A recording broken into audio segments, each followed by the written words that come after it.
Um, I think I was born with a passion for animals. I always loved animals. I grew up in a household with a lot of animals, and they were very much what I focused on all my love on. I always had an interest in animals that had problems, that seemed to be suffering, or, you know, I was one of those kids that brought home wounded kittens and that sort of thing. And my main animal passion was horses. So I don't remember myself not being able to ride a horse.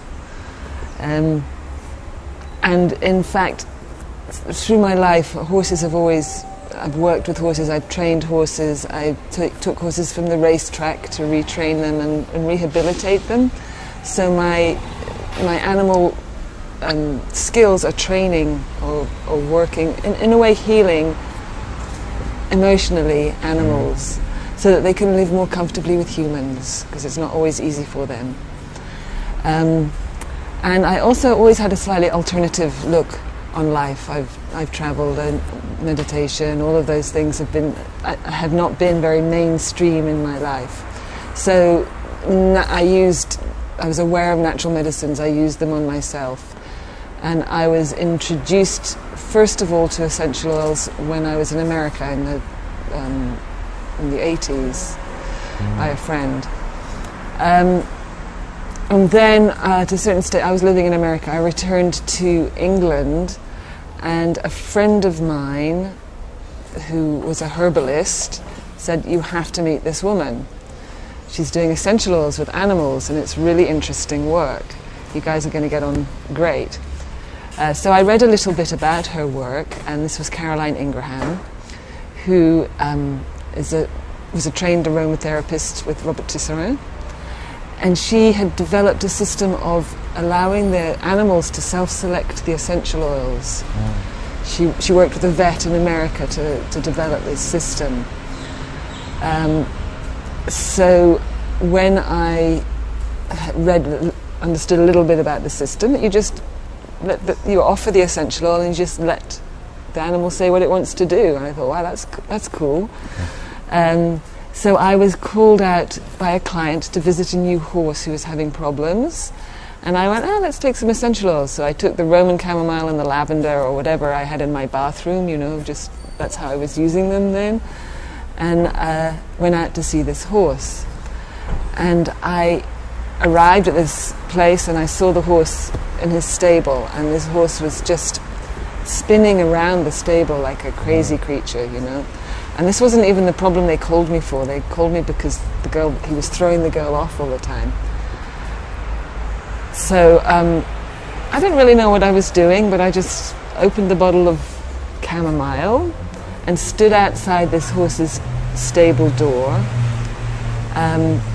and watched this horse go from spinning around his stable like a lunatic and just passing the top of the bottle, taking a quick sniff as he came past the bottle.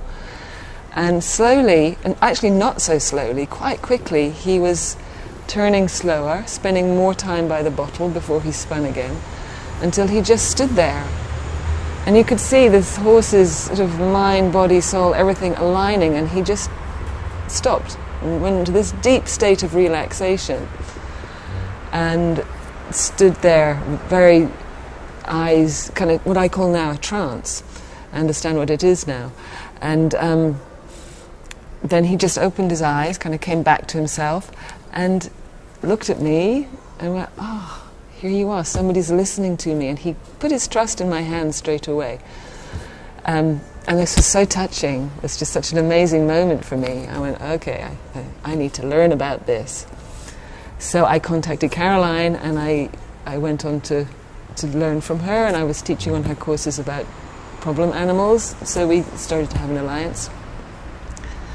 And essential oils, they're so fascinating, and the way you work with them is so it's just interesting and so effective that although I learnt them so I could integrate it with my work with the problem horses, what happened is that I started just to do more and more essential oil work with different animals, and and essential oils just started to take over my life.